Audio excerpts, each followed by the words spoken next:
All right. Good afternoon, everyone. Let's start. So in the last lecture, we introduced Gibbs sampling. Right? Gibbs sampling based on very simple strategy. That is, every time, like you can partition your random variables you want to calculate posterior into different groups, like Z1 to Zm.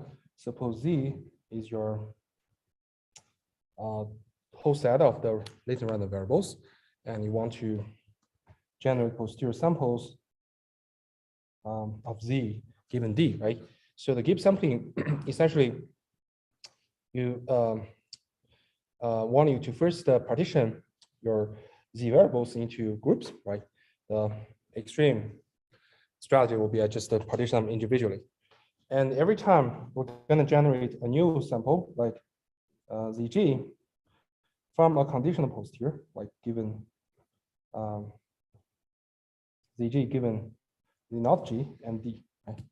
So once you fix all the other current samples other than ZG, you use the conditional posterior to sample ZG, and given this ZG, you sample next G, right? Like G prime, you can sample with the sample ZG prime conditional on the remaining variables. You just do this alternating procedure to generate new samples for each group of random variables. So the basic requirement is that Gibbs sampling, or basic assumption is that Gibbs sampling assumes those conditional posterior is easy to compute, it's easy to sample. Right? We give some example like matrix factorization. We know that matrix factorization assume that, okay, you got two factor matrices, their product will generate their interaction matrix, right? So it turns out that, maybe I should go back to, yeah, it turns out that like UI transpose VG, if you want to compute the joint posterior, given all UI VGs, and of UI VGs given the data, is very hard, right? Because it's a product of two random variables from a Gaussian prior. The posterior won't be Gaussian. However, if you can condition on one part, like condition on the VG and D and data D, the conditional posterior of UG is relatively easy, just a Gaussian. So you can do this alternatively. You can do this alternatingly to get posterior samples for UI and VG in your Markov chain, and until the Boolean stage. So the proof of the correctness of Gibbs sampling is really easy, right? And you can just get rid of this detail balance stuff. You can just show if your samples are really generated from posterior, then from this conditional posterior, then your sample will respect the posterior as well. So the posterior will be the invariant distribution that this transition kernel, which is actually conditional posterior, will be. So the acceptance, so you don't need to worry about acceptance rejection. Okay? But also we also look into it from the metropolis Hastings framework, if you will. This guy is your proposal generating distribution, like conditional current samples generate new examples, and you perform a test, you see that the metropolis Hastings test, the acceptance rate is always 1. It's very easy to show that. I recommend you guys to do that. So basically, you can realize like Gibbs sampling is very good algorithm as long as you can do that, right? You don't need to worry about the rejection of your samples. Your samples will always be accepted. So that kind of like largely reduce the random walk problem of the vanilla metropolis Hastings. Remember, the metropolis Hastings algorithm, vanilla metropolis Hastings algorithm has a severe problem that if you just use like very naive proposal distribution like symmetric Gaussian, you have a high chance to reject your candidates, right? Once you reject your candidates, you actually kind of waste the computation cost that generates the candidates. Right? There's something is not good, but that does not mean Gibbs sampling is perfect. Actually, Gibbs sampling has its own issue. It's called inefficient exploration, right? So we briefly mentioned that in the last lecture. He'll quickly review it. It's basically because every time you're gonna generate a new sample based on conditional posterior, right? So we can imagine that the whole posterior region, whole posterior distribution of these different random variables are quite concentrated. That implies that the conditional posterior, conditional on all the other variables to generate ZG, this sample will be highly correlated to the variables that are conditional. That means it can highly restrict the range of ZG you're going to generate. Right? We use the Gaussian two variable Gaussian as example, right? And you know that if you sample a Gaussian variable from the prior, from some flat prior, so you have a larger chance to generate the value from a quite spread space, right? However, if you condition on something, the conditional distribution, the conditional Gaussian distribution, you will that the variance is largely reduced. Right? From the formula, you can see that point. So a similar thing happened, in general. So basically, every time, for example, if you're given Z1, you sample Z2, because your conditional distribution is bound to this Z1, right? It will restrict the range, the active range of Z2, from which you can generate. So you can imagine your next sample Z2 won't be quite far away from Z1. So that actually severely restrict the exploration of these new samples. Right? So remember, if you want to explore a whole posterior distribution space, you want to quickly go through all the space of this random variables values. You don't want to every time just go one small steps, and then go another steps and go another steps. It will be very slow. Right?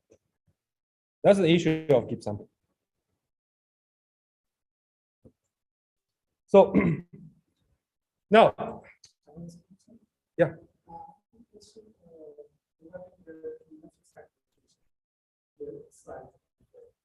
Yeah. This one?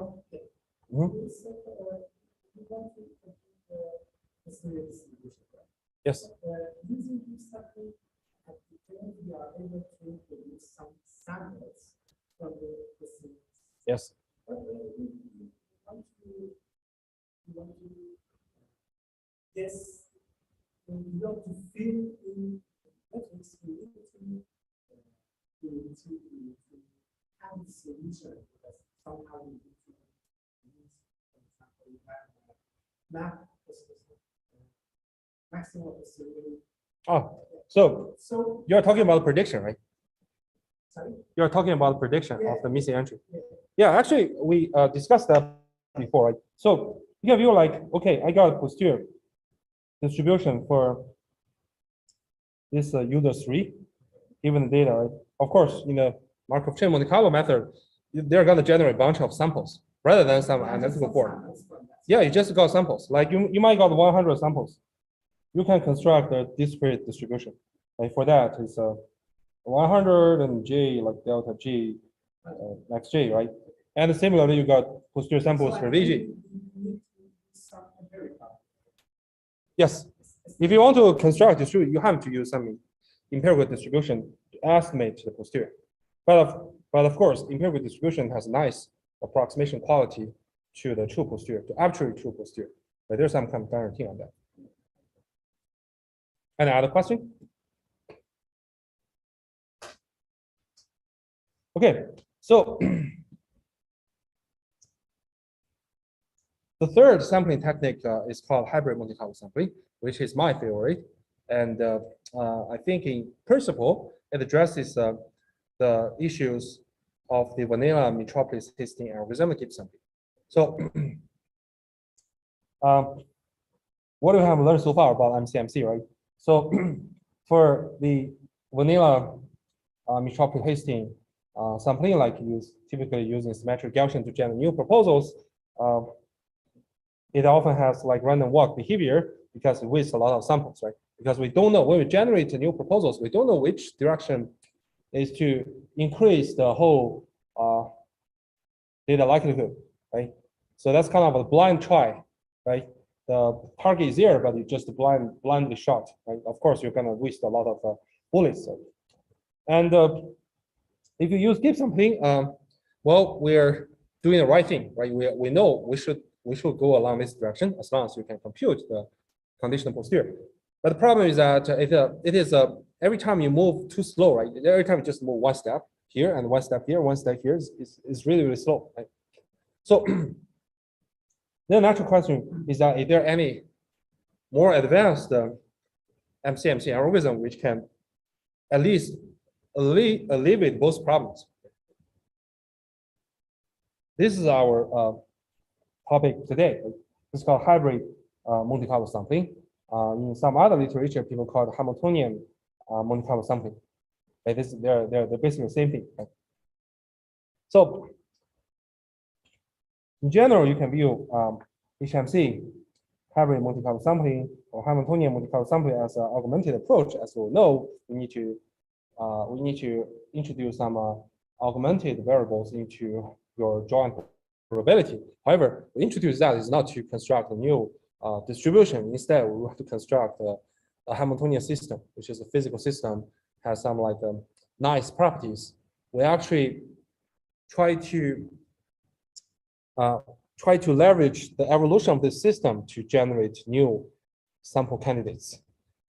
In theory, you see that if you can evolve this system accurately or exactly, you won't have any rejection issue. And every time when you evolve to a particular time point, that state will be collected as your sample candidate, and it will always be accepted. But in practice, because we always have to leverage some numerical methods to solve the state, so it always has some error. But even considering that, the acceptance rate is really high. So the HMC method turns the probability, the joint probability given the data, under the data, to the energy of the physics system. So basically, you're going to use your data likelihood, you use the model probability to construct the physical system. And it will also be augmented with other physical properties. And then it uses the evolution of the physics system, and usually described by a set of partial or ordinary differential equations. And when you evolve that system to some particular stage, you're going to pick up the state of that system, use that as your new sample proposals. So basically, more in a broader sense, a hybrid Monte Carlo sampling can include a bunch of different dynamic systems. But although we're going to mainly focus on Hamiltonian system, but definitely there are other dynamic systems can be used to generate samples and to make a better trade-off between the acceptance rate and exploration speed for the whole posterior space. So theoretically, if you're using a Hamiltonian system, it can explore the sample space more efficiently and then guarantee high acceptance, meaning that you can explore, you can get the sample very far away from the current sample. At the same time, you don't need to worry about the rejection. But practically, it is limited by numerical integration error. It is also sensitive to the choice of the numerical, the parameters of numerical integrators. Okay. So this is just a high-level summary to give you a sense about this idea. Now we're going to talk about the detail. So first, we would like to introduce Hamiltonian system. So we can consider, in general, m-dimensional space, but you can map it to our actual space, like just a three-dimensional space. Right? In this space, you have some small ball, right? Small little ball, and you put it on this chip, like might be some part of your ball or whatever. But you can consider or some hue, whatever, right? But basically, we assume an ideal situation where when your ball moves from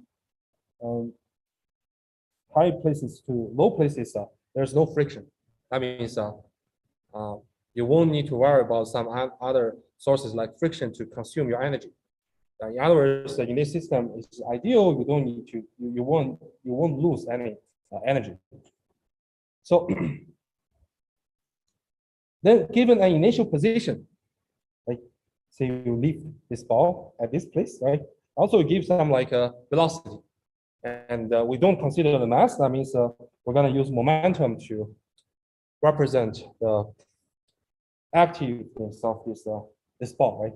The momentum is mass times velocity, right? So it's just to give some kind of a momentum. You give some position, and then we can imagine how this ball will like move around this surface, right? So at the beginning, it's here, and then it moved down. You can see that the speed is getting faster and faster, right? It has a larger speed. At the same time, the position becomes lower and lower, and then maybe at some bottom, and then it continue to move up, right? Move up, and then the speed becomes smaller, but the position becomes higher. So you can see that actually the total energy of the system consists of two parts. Right? One is determined by the position, it's called potential energy. The other is determined by the momentum, it's called kinetic energy, right? So I think it's basics of high school physics. Everybody knows that. Right? So now we want to characterize how the system evolves. To this end, we're going to introduce two variables to characterize the state of the ball. Right? So let me draw it here, right? So at each time point, right? At each particular time point t, when we want to characterize the status of the ball, we need to know where this ball stays, right? Its position. So we call it position vector, z of t, right? And also, we need to know the speed, right? And we also need to the velocity and on which direction it moves toward, right? So this can be written as a momentum, right? RT. So, of course, the position vector will determine the so-called potential energy, right? So we can write the potential energy as a function of the position. And the kinetic energy is then determined by the momentum. So we can write down the kinetic energy, K, as a function of the momentum. Then the total energy is the summation of the potential energy and kinetic energy, which can be viewed as a function of your position and momentum. Right? Is everyone comfortable? It's just a very standard setting, like in basic physics. Right? So, so now, how can we characterize the status of the ball? Right? So we know that the ball at any time can be characterized by the position and the momentum. Right? So we want to know how Z and R evolves along with T. Right? And for the Hamiltonian system, meaning that, okay, this is energy conservation. I mean, the total energy won't change along with time. So it's knowing that the evolution of the position and momentum follows this rule. Right? This is different from like Newton mechanics, what it described the system is used called Hamiltonian mechanics. Unfortunately, I'm not expert in Hamiltonian mechanics as well, but it has a very nice description. It's kind of alternative description of many mechanical phenomena. It's based on energy's point of view. Right? So let's see, what's the formula here, right? So we know that the time derivative of position, that means the change of the position, infinitesimal change of position, right, is the partial derivative of the total energy with respect to the momentum. So basically, in general case, you can assume your Z is a vector, right? Z1, Z2 to Zm is a m-dimensional space. Although in practice, we only consider m equals to 3, right? 3-dimensional space. And correspondingly, your momentum will have m item as well. Right? It says that for any item in your position vector, like ith item, the time derivative is actually the partial derivative of the total energy with respect to the corresponding item in a kinetic, in a momentum item. And on the other hand, the change, the time derivative of the momentum vector of any element of the momentum vector is actually negative of the partial derivative of the total energy with respect to the corresponding position element. This is just a physical law, right? So, and given any initial state, right, you can give this initial position and initial momentum, right? Meaning that you want to specify where to place your ball and also what is the initial velocity you want to give this ball. And then you can just leverage this formula to calculate the state of the ball at any time t. Okay? And the calculation is just integral. Right? So we know that because we know the time derivative, right? So if you want to know at any time point t, what is my position, right? The ith item is just a z0 plus this integral, right? From 0 to t and partial h of I and d, I will say d tau, right? So remember here h and r here is kind of like evolving. So it's not a constant. Right? And similarly, if you want to know the momentum, you can just do this integral again. This is a typical OD system. I mean, mathematically speaking. Any questions so far? Okay. So the nice thing about this, right? If you look at Hamiltonian system here, right? The nice thing by observing that, you see that if you want to compute the total derivative of the energy with respect to time t, if you follow this rule to evolve your position and momentum, it's very easy to show that it's 0. So what does that mean? Right? H is actually a function of the position, right? Position as time t, position function of time t, and the momentum function t also. What does it mean? Yes, it's just shows that the energy is conservative, right? It just means energy doesn't change. It's very easy to show that because you just use a full derivative formula. It's partial h over partial ri times dzt over dt plus partial h over partial r and dr over dt, and you just plug in this. It is straightforward to show it's simply 0. Okay, in principle, you can construct any such a Hamiltonian system to evolve your ball. It doesn't matter, right? And you only need to define what is your potential energy, what is your kinetic energy, right? And then you just give an initial state of your liquid ball in the surface, and then just solve this system by any numerical integrator. Then you can get the ball at any other time state, right? So although, I mean, from the real world scenario, of course, we have our own definition of potential energy. I forgot what is potential energy regarding to the, it's kind of proportional to the height, right? And the kinetic is kind of square to the momentum or what, yeah. Anyway, I kind of forget, but in an abstractive word, you can first expand the dimension of this space into arbitrary dimension, m-dimensional, right? And you can freely define your potential energy and kinetic energy. As long as you evolve the status following this, the whole system is energy conserved. conservative. Okay.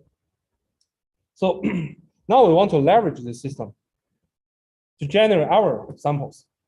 Okay. How can we do that? Yeah, we can try to define our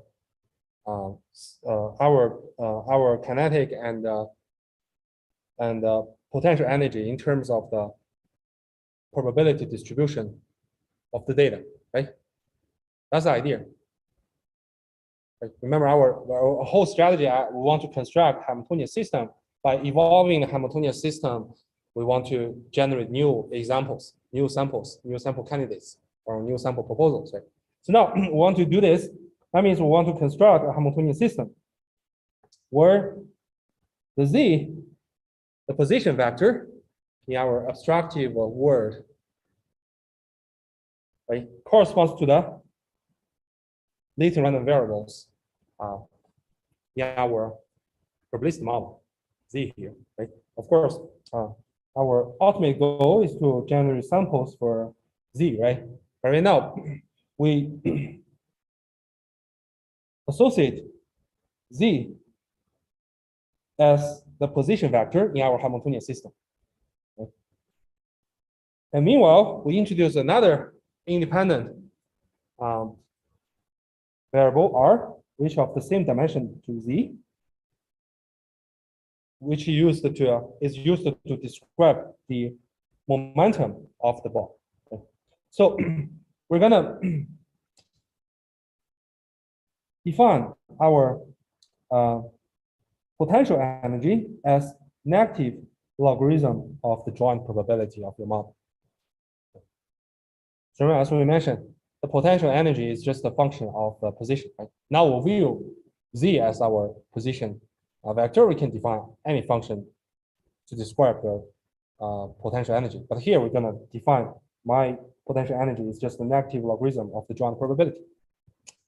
And then for the kinetic energy, we just follow the case that often used in physics, where we just use this quadratic function, half R transpose M inverse R. Right?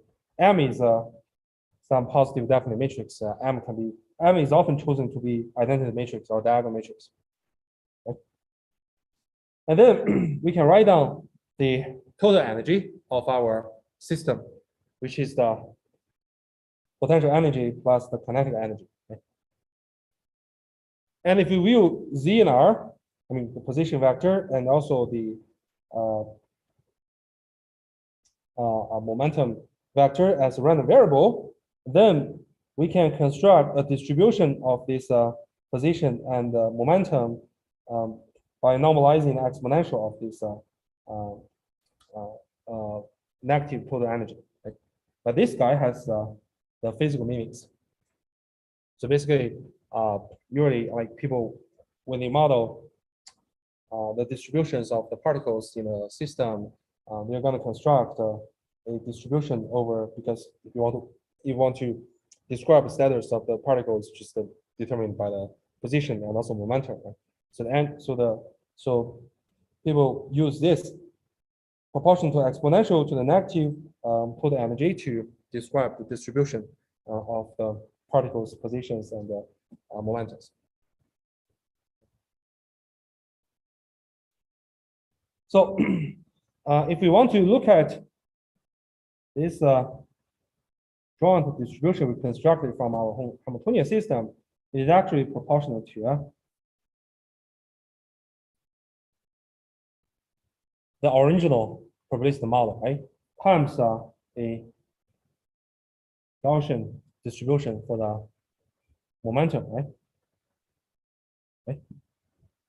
This is the same thing. So you can essentially, you can view it in another, you can put it in another way, like, okay, I just introduce an augmented random variable R, but R and Z are totally independent. I just assume R is generated from a Gaussian distribution with covariance M. Any questions so far? Here, talking about here, we just want to construct an artificial Hamiltonian system based upon our current probabilistic model. And our goal is to use this system to generate new proposals or candidates for our posterior samples. Okay. So now, if we follow this definition, follow our construction, and if we look at the definition of this Hamiltonian dynamics, we just substitute the definition of H for H here, right? We can immediately get that the derivative of each random variable I zi over dt is actually the M inverse R, and take the ith element as just straightforward, right? And then the derivative of each momentum, Ri, with respect to t, is actually negative partial u over partial zi. And partial u here, remember u is a negative logarithm of the joint probability. Right? So you can see that the time derivative for the momentum actually is the derivative of the log joint probability over each random variable. Okay? So you can see that actually the evolution of this Hamiltonian system incorporates the information of your distribution. Okay? That gives a symbol that we're going to leverage the information of the joint probability and to find new samples. This is different from the symmetric Gaussian proposal in a metropolis Hastings, where when we generate new samples, we just blindly generate, right? But here, it tells you, okay, I'm gonna allow the gradient of the log likelihood. That's the idea. Okay, so now the key idea of the Hamiltonian system is as follows. Every time we're going to use the current sample Zn, that is the current sample in the chain, in the Markov chain. And then we give a random sample of R. We use this Zn on R to initialize the status of our small ball in our constructed Hamiltonian system. Then we evolve the system to a specific time t. Then we pick up the status of the ball, Zt, as the proposal. And then we conduct tests whether to accept this Zt as my new example, new sample example in the Markov chain. We denote it by Zn plus 1. That's the whole idea. Right? Any uncomfortable feelings up to now? I can clarify. But the strategy is like this. But this is a little bit different from the previous strategy where we have discussed. That is, we generate new proposals through some deterministic evolution, right? You can view it as kind of determinist transformation. There's no randomness here. So, so the proposal is not randomly generated, it is generated deterministically. Okay? You can view like, okay, the evolution from initial state here to t is kind of a transformation of Zn and R. And through some transformation, how can we show that you do it?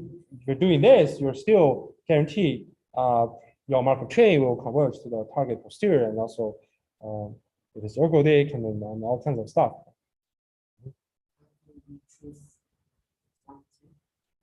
Well, that's a good question. This is actually need to specify by users. It's not like a good answer for that. So basically, it's kind of like tunable parameter when you run hybrid modified sample.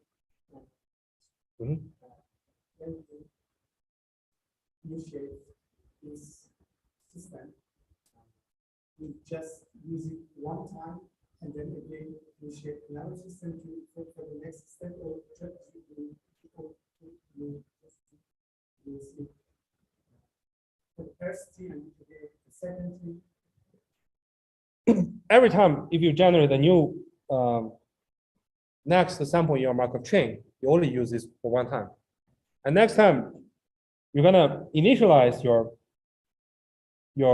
ball status with Zn plus 1, but with a new random sample bar. It's not like you just keep evolving this system forever. Other question? Okay. So now, before we introduce the guarantee of the Hamiltonian system, why we can do that, right? So we'd like to introduce the nice properties of Hamiltonian system, which can guarantee the detailed balance. So basically, even you're doing this, you're doing this kind of thing to generate candidate proposal, and then conduct a kind of test, which we're going to discuss later. It still satisfies detailed balance. But before we explain why it satisfies detailed balance, we want to introduce a few nice properties which guarantee this. First is called the reversibility. Reversibility. So what does reversibility means? It basically means that, okay, if I can, starting from this state, and then through some transformation here, it will be a Hamiltonian system evolution, right? And arrive here.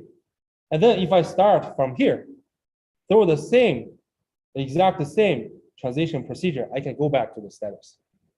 It's called a reversibility. So basically for every dynamic system, not only Hamiltonian system, if you want to use some dynamic system to evolve and generate new proposal, you must satisfy the reversibility. Otherwise, there's no guarantee on that.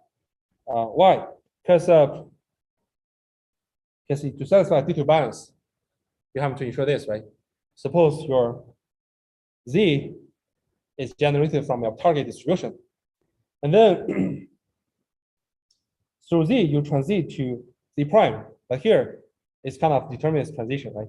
So the probability density can be written as a delta function. Right? It's not a conditional probability. And then to ensure the detailed balance, you have to make sure that if you start from Z prime, that means if you sample Z prime from the target distribution, and then through Z prime, you can go back to Z, right? So this is another delta function. If you cannot go back, and you can imagine that this guy is simply zero, right? And then it won't, the equation won't hold. That's why we have to meet the reversibility. However, there's a tiny thing here. Only applying Hamiltonian system to do this transition is not sufficient to meet the reversibility. Why? Imagine that, like this is your ball, right? I mean, this is a small ball from time 0, right? You evolve it at to time t, right? Now, if you set the current state as your initial state as like time 0, you keep evolving, it won't give you back, right? It will keep doing, maybe going to another place, right? And with different position, with different momentum.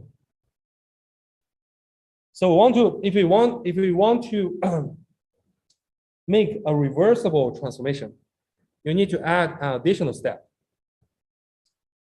In Hamiltonian system, the additional step is that we're going to do negation of the momentum. So you can see why we first evolve the Hamiltonian system to some time point t, and then negate the momentum. We can reverse. We can go back to the original state. Now let us look at this. You have a question? Okay. So this is actually quite intuitive.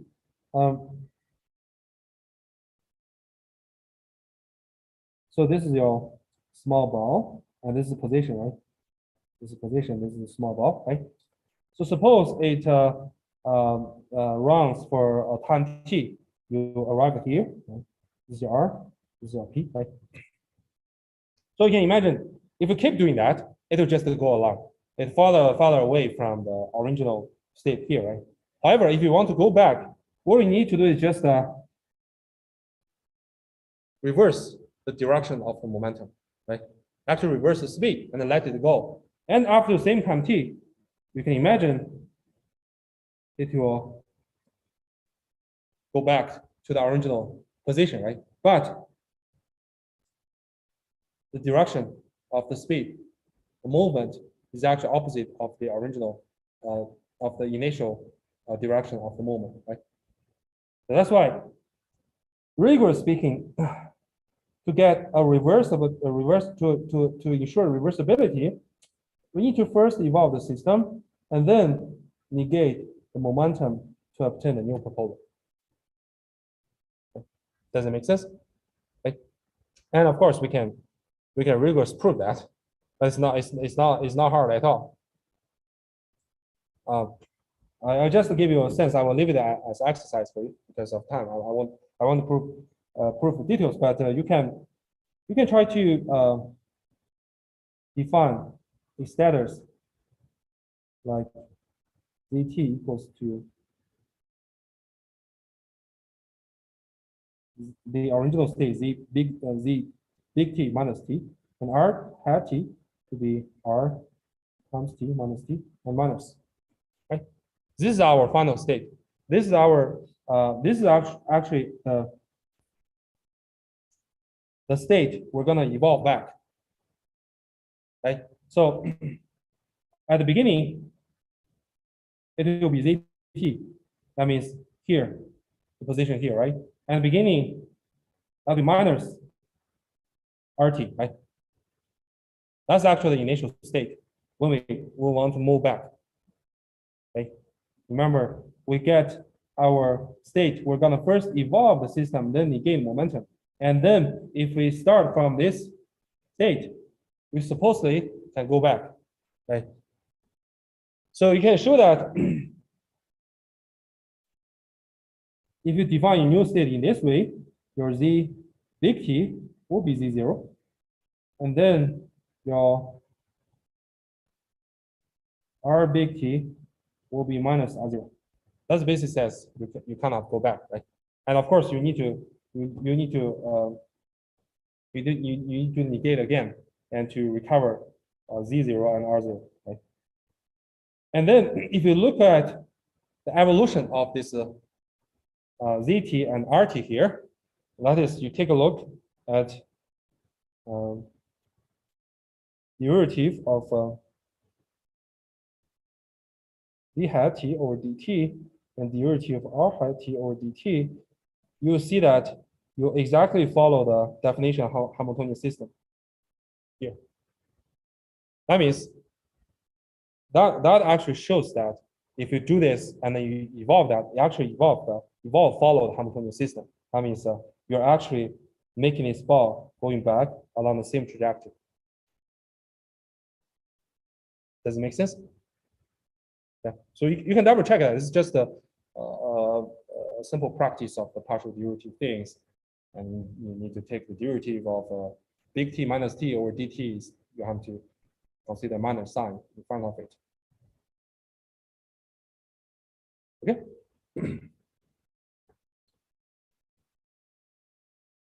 So the second nice property to guarantee the detailed balance is called conservation, which I've shown before. The total energy doesn't change. Right? The third one is called volume preservation. So what does volume preservation mean? It just means for any status, you evolve following the Hamiltonian system, go to the next status. The Jacobian of the new state with respect to the previous state, the determinant of the Jacobian, the absolute value of the determinant Jacobian is always 1. That's the property of Hamiltonian system. And showing this is not trivial. You need to know some basic properties of the fluid dynamics, or maybe you can show that from the basic calculus and derivatives, and partition them into many small steps and take the limit. You can do that, but there are quite a few different approaches to show that. This is a very nice property. And the volume does not change after transformation. Basically says the volume does not change after transformation. It's like if there's a flow flowing something, like the flow is not compressible. So it goes through this place in the same unit of time. The amount doesn't change. The amount it flows into flows through is doesn't change. Okay. Okay. Oh, by the way, any question regarding the basic properties we introduced? It's not required for you guys to prove this. I just want to state the property of Hamiltonian system. I just want you to know that those concepts, not to ask you to show or study the proof in details, right? Because you can find any mechanics books introducing this in given details. Okay, so now we want to give a general proof, general theorem regarding if you want to use an arbitrary dynamic system, like including Hamiltonian system, to evolve it to generate new samples. Okay, so what's the property? What kind of conditions? If you satisfy that, then you can safely use that. Okay, so this theorem definitely applies to Hamiltonian system. Of course, if it is not Hamiltonian system, you have other dynamic system. If you satisfy this conditions, you can still use them to construct your Markov chain Monte Carlo samples. Okay, so consider arbitrary dynamic system psi t. Psi t just means okay, starting from some initial time point 0 and evolve to the time t. Right? And v is actually extended variable. Remember, in our Hamiltonian system, we introduced the kinetic, we introduced the momentum variable in addition to the position vector, right? So we denote the union of z and r as v as the extended variable. So suppose we start from v and we run our dynamic system for a time t, right? We get a new state called v prime. Right? But v prime is not our target posterior. We're gonna apply some additional transformations called r. That means if we want to use this dynamic system to generate new candidate proposals, we assume you're gonna go through two steps. First, you're gonna evolve your dynamic system to a time t, and then you apply some transformation r over the v prime, and this guy will be your candidate proposal. Right? So we require that this psi t is reversible on the r. What does it mean? It just means what we have said before. It means that okay, this is your target status, right? So once you evolve to v prime, you apply the r transform to get your candidate proposal. We want to make sure that if you start with this guy as your initial state, and then you perform the same two steps, that is first go through psi t to evolve a time t, right? Because now your initial states become r v prime. Right? You go to you evolve for time of t, and then you apply this r again. You're going to recover the original sample v. This is called a reversibility on the r.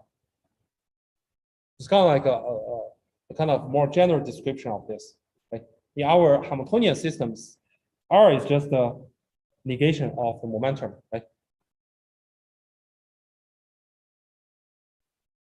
Does it make sense? Right? This is just the definition. Just definition tells you that okay, to generate a new candidate, right? We're gonna go through two steps. First, we're gonna evolve some dynamic system to some time t, and then we're gonna apply a transformation r. This is my status, right? This is my new candidate proposal, right? My proposal, which is essentially r by t v, right? So now, if I start with v prime, I request that through the same two-step transformation, I can recover v. So that means, okay, I'm gonna first apply, remember, we have to apply the right order. We need to first apply the psi t, right, to evolve the system to time t, and then I apply this r transformation, I can return or can recover v. That's called reversibility, right? So if you got such psi t and also you got such kind of operator R, to ensure that sequentially applying these two steps is totally reversible. And secondly, if R is an involution, it basically means that you apply R to X and you apply R to Rx again, you recover X. As an instance, in our Hamiltonian system, our R is just to negate the momentum, right? Now you apply this same R again, you're going to recover the R, right? It's called involution. And then for our generated proposal, which is RV prime, right? After this two steps, we got RV prime. So we're gonna use this probability to accept this proposal. Otherwise, we just keep the, that means otherwise just keep the current Markov chains state, right? And this probability is kind of similar to the Mitropoli-Hastings test, but the difference is that, okay, here we're gonna divide the target distribution. In our case, it will be posterior of the proposal divided by the posterior of the starting sample V times the absolute value of the determinant of the Jacobian of this whole transformation with respect to V. So basically, you can see that this candidate V prime, which is R psi t V, is function of V, right? So we can calculate Jacobian is V, right? And of course, because V and the R, V and this V double prime has the same dimension, so the Jacobian is a square matrix. You can compute the determinant and just take the absolute value. So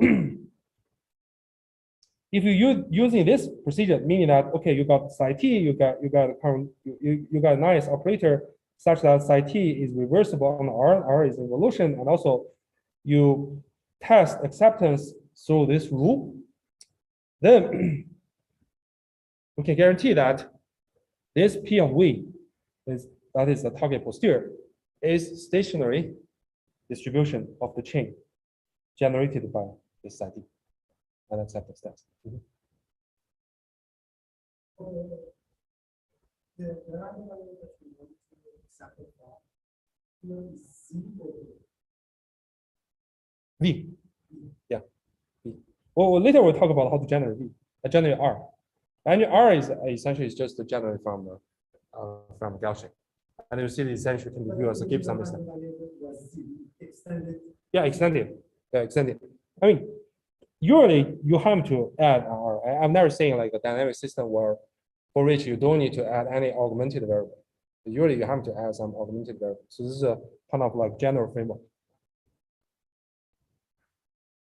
So this is a whole general theorem. So it does not only apply to Hamiltonian system, it actually applies to any dynamic system based on which you want to construct a Markov chain.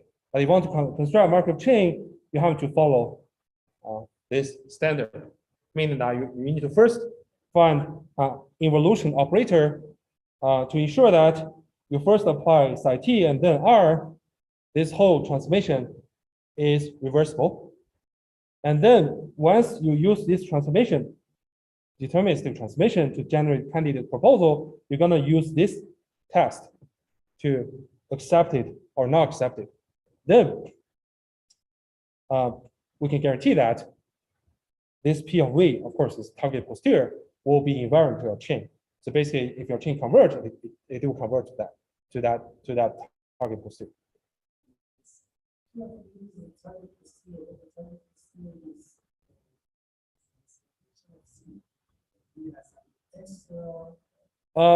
Yeah. So if we take a look at here,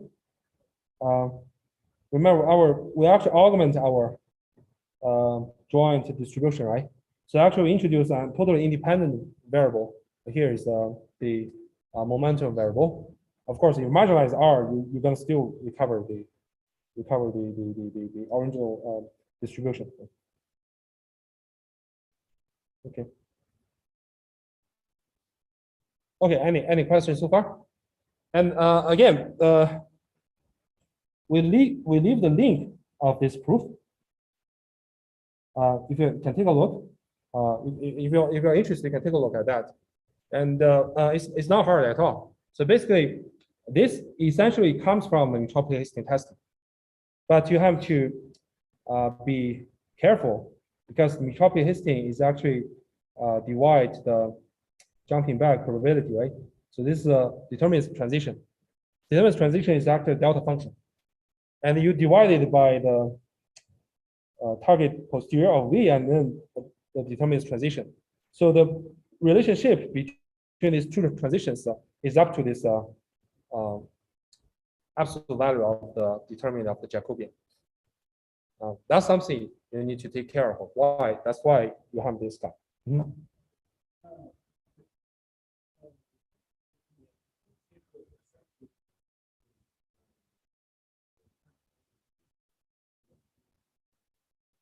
Oh no, if it accepted, okay, the current Z will be a new Z. So Z is included in V, right?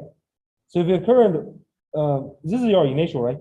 And after some kind of T time evolution, and you got V prime, right? If you accept it, then your set Z to be the component in V prime, V double prime. Yeah, it's the same thing as Metropolis Hastings something, right? If you accept it, you just take the new proposal as your next state, your chain, your Markov chain.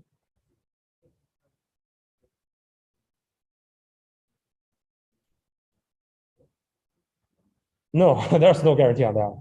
Like this is usually a nonlinear dynamics. It's not there's no like proportional or whatever such kind of properties. Right.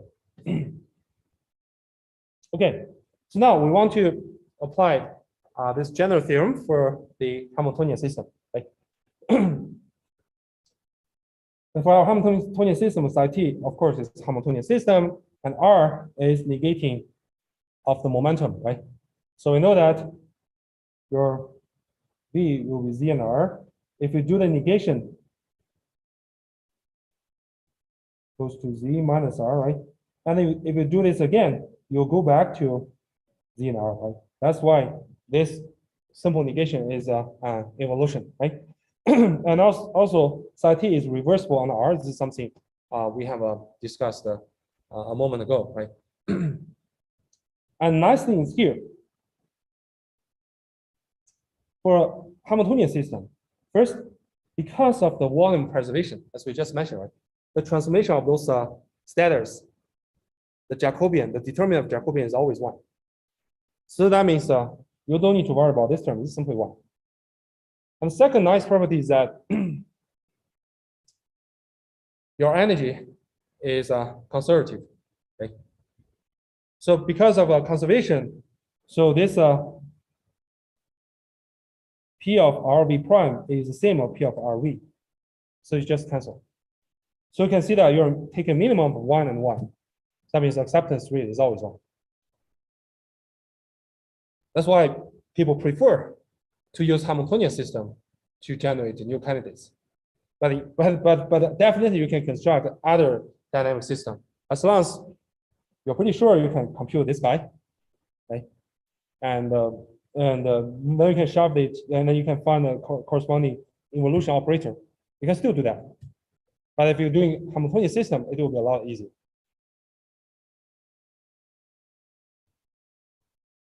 Okay. Apply the theorem to a Hamiltonian system, the acceptance rate is always 1. Any questions so far?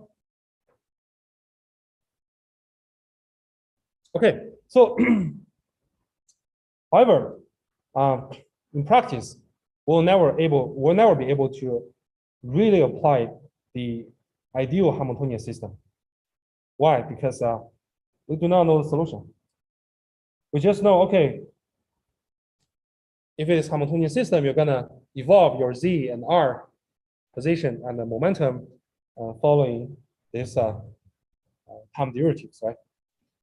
However, you'll never be able to compute the integral. Like if you want to compute ZIT, you're gonna do this ZI0 plus some integral 0t and partial h or partial Ri and say d tau, right? So this integral actually doesn't have a closed form in general. You'll never be able to compute it exactly. Instead, you have to apply some numerical integration approach. If you apply numerical integration, that means there are always some error. Okay?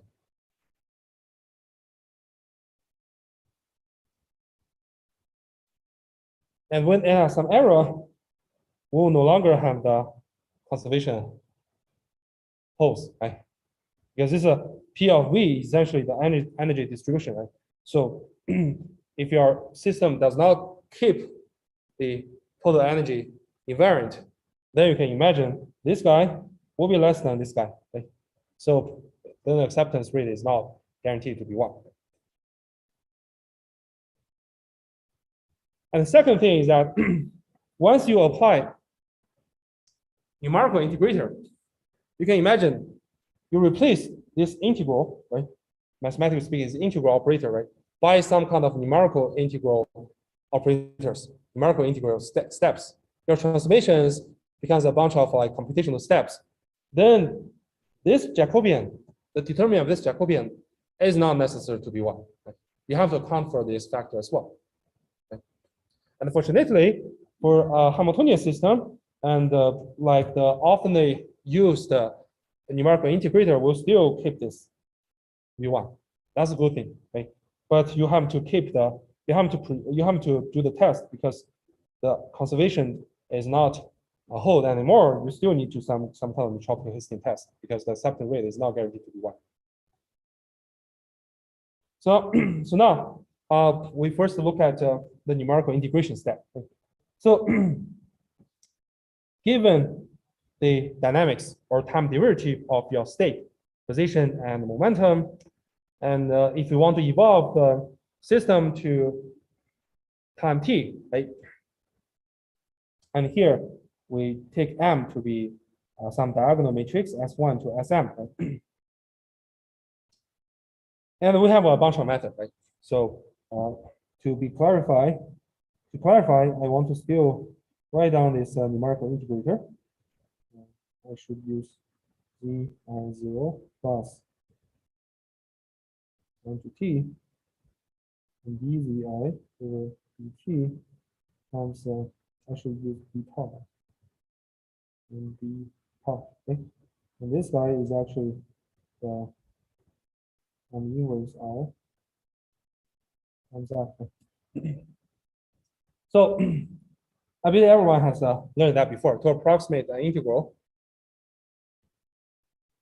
I often use the strategies to partition this integral, like from 0 to t, into many small intervals, right? To do this many intervals. And inside each interval, you can approximate assume this interval is just one function value in this interval and multiply the interval's length. Okay? For example, you can use the left-hand side if you want to compute the integral from this region to this region, right? And to compute each integral in this this f, right? To compute the integral for over each small interval, you can approximately assume, okay, this integral, which is area, is the left-hand side. Right? This is x1, this is x2. We can write it fx1 times the length of the interval, right? Sometimes you might use fx2 times delta, or you can take the middle. It's up to you, right? But this is often used numerical integration strategy, right? Nearly all numerical integration strategies based on this framework. You're going to partition this whole region over which you want to integrate into many small intervals. And inside each interval, you just pick a function value in this interval and multiply the length. Right? So the most naive approach will be the Euler's method. Right? You choose the interval length, which is also called step size epsilon, right? And you choose the number of step size L, right? And of course, the T will be L times epsilon, right? And then every time you're gonna evolve, you're gonna get to the next Ri, which is T plus epsilon equals RIT times epsilon times the derivative evaluated at time T, right? That's it. And also Zi, you can do the same thing. And you can just do this from 0 to any number of steps you want. Right? This is the easiest way to conduct numerical integration, and it's very commonly used. However, the error is a little bit large. Euler's method is called the first order method. So that means the numerical error is kind of big O of epsilon. Right? So it's kind of like proportional to the length of the interval. Of course, the larger the length, the smaller length, the smaller the numerical error. But it's kind of like proportional decrease. It's not very good. Right? So in practice, instead of the Euler's method, people often use the second order method. It's called the leapfrog method. Right? So the leapfrog method has a a nicer numerical error. Is actually O epsilon squared. So the kind of decrease, numerical error decrease quadratically with the decrease of the interval length. So this is a kind of like a practically best trade-off. I mean, why I said best trade-off because other than leapfrog, there are a bunch of different numerical integrators. It's called symplectic integrators. You can get even higher order integrators, which can give you even better integration accuracy. However, running that will make your computational more costly. So you in practice always need to choose the best trade-off. And leapfrog is perhaps the most often choice. So what does the leapfrog mean? Right? So the idea is very simple. So suppose this is your RIT, right? And this is your ZIT. And this is your step size. So you want to get RIT plus epsilon. You want to get our ZI plus epsilon. Okay? So instead of Euler, that means I just multiply epsilon with the derivative evaluated at here. I'm going to introduce the half step. Okay? I'm going to first calculate the approximation in the middle. RIT plus half epsilon, right?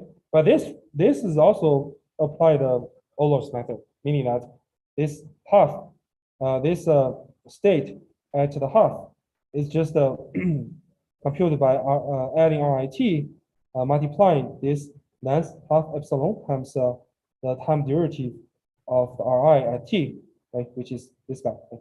Partial U over partial ZI.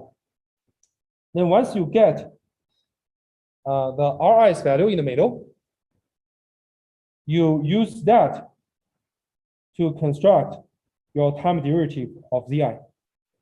In the original Euler, you just evaluate your derivative of ZI at time t. Use that to multiply the length of the interval to get to the next state, right? But here we're going to use the middle, which computed from RIT plus half epsilon to evaluate at this time derivative, and then multiply the epsilon to get ZI. Right?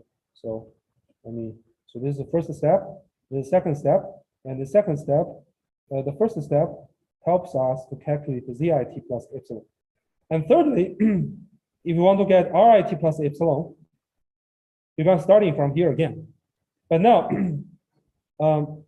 instead of evaluating the time derivative at here, instead evaluate time derivative at here, and then calculate RIT plus epsilon. That's the basic procedure.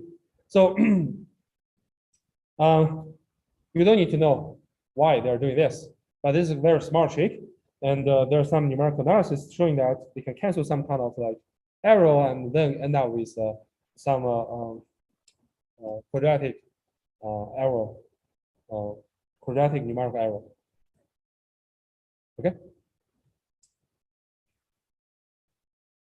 So what's the benefit of leapfrog? So first, if you use leapfrog to conduct the whole transformation, it is still reversible. And I will leave it as exercise for you guys to test that. That means, okay, if you first run leapfrog to start from ZTRT to ZTS, ZT plus S to RT plus S, leapfrog, right? And then you negate momentum. Then you run, if you start from this state, and you run leapfrog again and take negate, it will give back to ZTRT. This is a this is very easy to check, but I will request you guys to check. The second thing is that the volume preservation is still whole. That means if you use leapfrog to conduct the update of the calculation of the next state, the Jacobian at each step, the determinant of the Jacobian at each step with respect to the previous state is still 1. This is also very easy to check because you can take a look at here. You can take a look at Ri t plus half epsilon Zi t plus epsilon, and if you write it as a function of Ri and Zi, something like that, right? And you take the Jacobian, right? You take a Jacobian and you calculate the determinant, it is still 1. It's very easy to verify. And of course, every time, at every step, your transformation, the Jacobian of your transformation is 1. The determinant of Jacobian transformation is 1, and no matter how many steps you conduct, the whole Jacobian is still, the determinant of the whole Jacobian is still 1. There's only one thing we need to be worried about is actually the conservation. Because the numerical error, the total energy will decrease, right? The total energy will decrease. That means your your acceptance probability will not be will not guarantee to be 1. So if we go back to this general theorem, right? So remember now our dynamic system is essentially a leapfrog step, right? Leapfrog procedure. You apply leapfrog procedures to simulate this Hamiltonian system, but there's simulation error. Okay? First, this leapfrog dynamics is still reversible under the negation of the momentum R, right? And this negation again is a involution. And then the proposed sample RV prime, according to this rule, should be accepted with this probability, right? The good thing is that, sorry, the good thing is that because the volume preservation is still right, so this guy is still 1. Right? You don't need to worry about that. However, because the numerical error, the total energy will always lose a little bit. So that means the probability of this guy will always be smaller than the probability of this guy. So that means the acceptance of probability is not 1. But usually, if you choose the step size to be enough small, this probability is still relatively high, like 0.9, 0.95. That is totally possible. So due to the numerical error, the acceptance rate is not guaranteed to be 1. Any questions so far? Okay. So now we can summarize the Hamiltonian sampling based on the leapfrog. So we augment the latent random variable z in our original probability model with the momentum variables r. So we construct energy function. The position energy is negative logarithm of the drawn probability the kinetic energy is like half R transpose M inverse R. But again, in principle, you can construct whatever kinetic energy you want. This is just the most commonly used. Okay? So your total energy is the potential energy plus kinetic energy. So we can also construct energy distribution, or the state distribution is proportional to the negative negative total energy, which is essentially the joint distribution times the Gaussian distribution regarding the momentum random variable. Okay? Then we construct a Markov chain to generate samples from this guy. Right? So essentially, it's to generate samples from P of Z R given D. Right? And because R has nothing to do with D, so you can imagine this posterior of R is still this guy. Right? So every step, in the first step, I mean every iteration, right? In the first step, we're going to generate a new sample for R, which is just a sample R from the Gaussian distribution, right? And here we assume M is a diagonal S1 to Sn, for example, right? This is essentially gives some step. Why? Because we can view this distribution is a conditional posterior, conditional on Z and theta D, right? Because R is independent with Z and D, this is essentially the prime, right? So you generate a new sample of R, and then you pair your R and current random variable value Z in your chain. Then you run leapfrog for L steps with step size epsilon. We got Z prime and R prime.